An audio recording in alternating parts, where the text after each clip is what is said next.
I should probably start with it's not my parents or my family that's really the issue with me living at home. I couldn't have asked for a better upbringing, and I believe my parents really did an exemplary job raising me.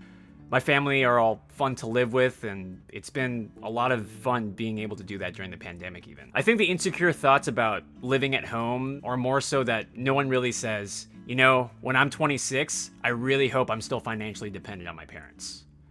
And that's kind of where the problem starts. People have said that times have changed, and probably, that's true. Everyone I know who has lived in California for some time, at least for a while, have said that, the price of housing and everything has kind of gone up, and it's so much harder now to be independent and to live on your own at a younger age. Maybe times have changed, but the cultural and societal perspective and pressures, I don't think they really have, at least internally for myself.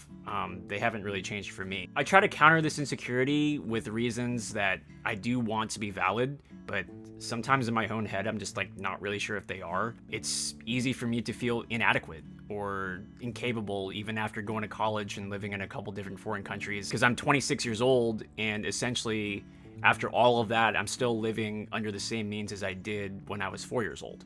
I try to reason with that insecurity. I came home 15 months ago from a 7-year journey through Asia, and I lived in 2 different foreign countries. I lived in the Philippines and I lived in Japan.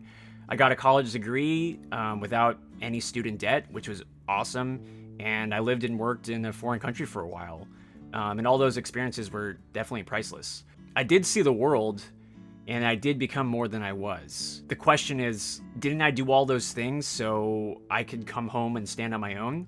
And so that I can make my own place in this world, just as me. Sometimes I look back at those amazing experiences and I wonder if I chose the right path, because I'm looking at my situation now, which is by no means a bad situation, but like I said, it's still the same situation that I was living in essentially when I was 4 years old.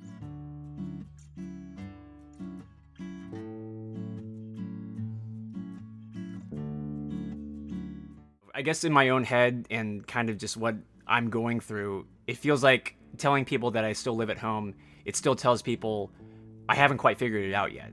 And I don't know how to take care of myself. But despite all these thoughts, there are a few things that have helped in processing these feelings of inadequacy. I haven't quite cracked the code about how to live completely without it. But these thoughts have offered just a different way of thinking that has been very helpful for me. And so maybe if you're in the same boat, I hope that these will be helpful as well. The first of those things is that living with my parents is not the worst thing in the world, as I've said. And it does come with a host of different perks. I mean, I'll likely never be able to save money the way I am now. Most of my meals are covered and I don't have to pay rent. So those are all not bad things.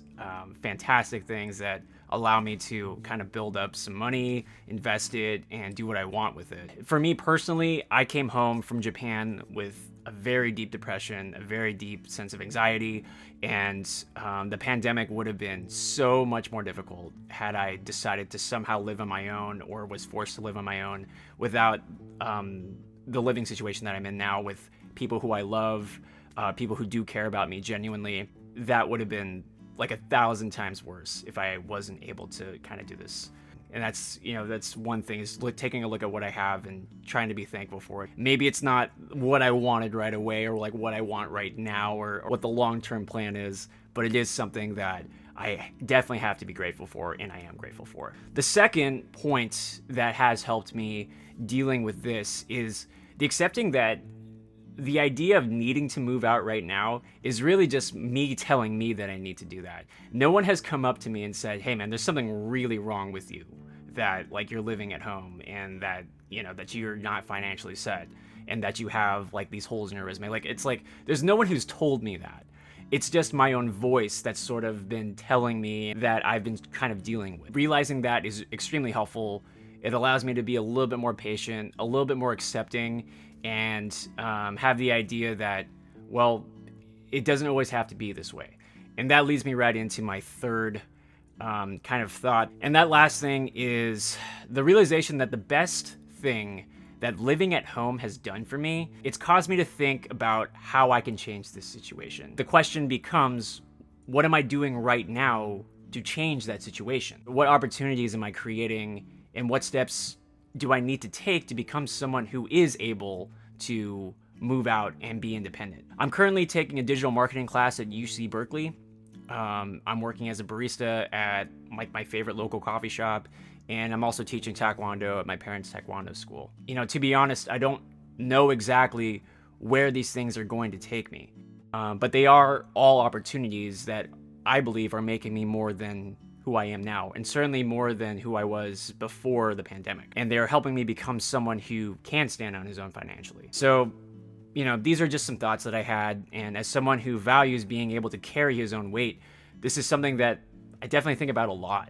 And I believe in time, though, I can work my way to a new, more self-sustained situation. But until then, I'm 26 and I live with my parents.